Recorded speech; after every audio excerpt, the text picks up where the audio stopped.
എങ്കിലും പറയണത് നമുക്ക് വേണ്ടി ഈ നിയമനിർമ്മാണത്തിന് മുമ്പിൽ നിന്ന് മനുഷ്യരായിരുന്നു അദ്ദേഹം. എങ്ങനെ ഓരോ രാഷ്ട്രീയ പാർട്ടിക്കകത്തും INDC-കകത്തോ INDC-യുടെ സംസ്ഥാന പ്രസിഡന്റ് സംസ്ഥാന പ്രസിഡന്റാണ് ഇതിന്റെ പ്രസിഡന്റായി പ്രവർത്തിക്കുന്നത് രാജീവ് ചന്ദ്രശേഖർ. ഹലോ, മറ്റേ BJP-യിലെ ചന്ദ്രശേഖർ അല്ലേട്ടാ, INDC നേതാവ്. പേര് കേൾക്കുമ്പോൾ മാറിപ്പോണ്ട. ഇങ്ങനെ ഓരോ രാഷ്ട്രീയ പാർട്ടിയിലെയും ഏറ്റവും ശക്തരായ നേതാക്കന്മാരാണ് ഡയറക്ട് സെല്ലിംഗ് ഇൻഡസ്ട്രിയിലെ യൂണിയന് നേതൃത്വം കൊടുക്കുന്നത്. കാരണം അവർക്ക് ഇതിന്റെ ഫ്യൂച്ചർ അറിയാം.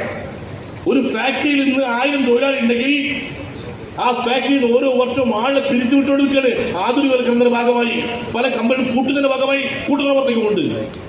മെമ്പർഷിപ്പിന്റെ എണ്ണം ഒരു ട്രേഡ് യൂണിയനും കാര്യമായി വർദ്ധിക്കുന്നില്ല. കാരണം തൊഴിലവസരങ്ങൾ കുറഞ്ഞുകൊണ്ടിരിക്കുകയാണ്. ആ സമയത്ത് ഓരോ ദിവസവും 100 കണക്കിന് 1000 കണക്കിന് 10000 കണക്കിന് ലക്ഷക്കണക്കിന് ആളുകൾ കയറി വരുന്ന മേഖലയാണ് ഡയറക്ട് സെല്ലിംഗ്. മനസ്സിലാക്കിക്കൊണ്ട് തന്നെയാണ് ഈ നേതാക്കന്മാർ തലപ്പം നിൽക്കുന്നത്.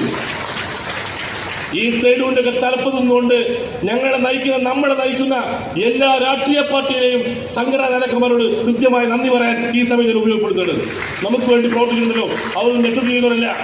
എളമര കരീം നെറ്റ്വർക്ക് ചെയ്തില്ല, ചന്ദ്രശേഖരൻ നെറ്റ്വർക്ക് ചെയ്തില്ല, കാരനാഥൻ നെറ്റ്വർക്ക് ചെയ്തില്ല. പക്ഷേ അവർക്ക് നമുക്ക് വേണ്ടി ഉത്തരവാദിത്വം ഏറ്റെടുത്ത് ഒരു നിയമനിർമ്മാണം നടത്തി ശക്തമായ സംഘടന ഉണ്ടാക്കി തന്നല്ലോ. ഇത് നമ്മൾ മുമ്പോട്ട് കൊണ്ടുപോയാൽ മാത്രം മതിയല്ലോ. നിങ്ങളുടെ രാഷ്ട്രീയ വിശ്വാസങ്ങൾ ഏതാണോ അതനുസരിച്ച് നിങ്ങൾ മെമ്പർഷിപ്പ് കൊടുക്കും. ഇവരെല്ലാവരും മെമ്പർഷിപ്പ് എടുക്കണം. ഹലോ, പല ആൾക്കാർക്ക് നമുക്ക് എന്തിനാ മെമ്പർഷിപ്പ്? ഇന്ന് ജോലികൾ ഏറ്റവും മികച്ച ജോലികളെന്നാണ് ഡോക്ടർ. കോഴിക്കോട് മെഡിക്കൽ കോളേജിൽ ഡോക്ടർ ഇന്ന് വന്ന് ജോയിൻ ചെയ്ത് കഴിഞ്ഞാൽ ആദ്യം മെമ്പർഷിപ്പാണ് ഓരോ യൂണിയനകത്ത്. എന്നിട്ട് ഏതെങ്കിലും ഒരു ഡോക്ടർ ആരെങ്കിലും തല്ലിയ നാളെ സംസ്ഥാന തലത്തിൽ പണിമുടക്കാം. നിങ്ങളെ 2000-ഓളം ജീവനക്കാരുള്ള ആ മറ്റേ സിവിൽ സ്റ്റേഷനിലേക്ക് പോയി കഴിഞ്ഞാൽ അവിടെ പ്യൂണ് മുതൽ അങ്ങോട്ട് ഗസ്റ്റ് റാങ്കിൽ ഇഷ്ടംപോലെ ആളുകളുണ്ട്. അവരെല്ലാവരും യൂണിയൻ മെമ്പർമാരാണ്. ഒരു പ്രശ്നം ഉണ്ടാവണോ ഓരോ യൂണിയൻ എന്താ പറയണമെങ്കിൽ? ഹലോ, ആകെ 10,000 രൂപ വരുമാനം കിട്ടുന്ന ചില ലാസ്റ്റ് ജീവനക്കാരില്ലേ, ഒരു ശരിക്കും സംഘടന വേണോ? ഓർക്ക് വേണമെന്നവർക്കറിയാം. പക്ഷേ മാസം 8,40,000 വാങ്ങുന്നത് എനിക്കും നിങ്ങൾക്ക് വേണമെന്ന് ഇപ്പോഴും ബോധ്യമാക്കില്ല. റോഡരികിൽ കാണുന്ന ഓട്ടോ ഡ്രൈവർമാരുടെ എന്തെങ്കിലും ഉടക്കിട്ടായി കഴിഞ്ഞാൽ ഓരോ സംഘടന ഒരു രാഷ്ട്രീയം അപ്പം മനസ്സിലാക്കാം ഒരു ട്രേഡ് യൂണിയൻ എന്താണുള്ളത്.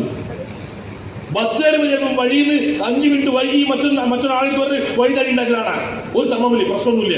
ഇങ്ങനെ ഏതെങ്കിലും കണ്ടൊക്കെ കുത്തുപിടിച്ച് നോക്കണം, അപ്പം നിങ്ങൾ പണി മുടക്കാം. ഓരോ സംഘടന അറിയാം. ഇതേപോലെ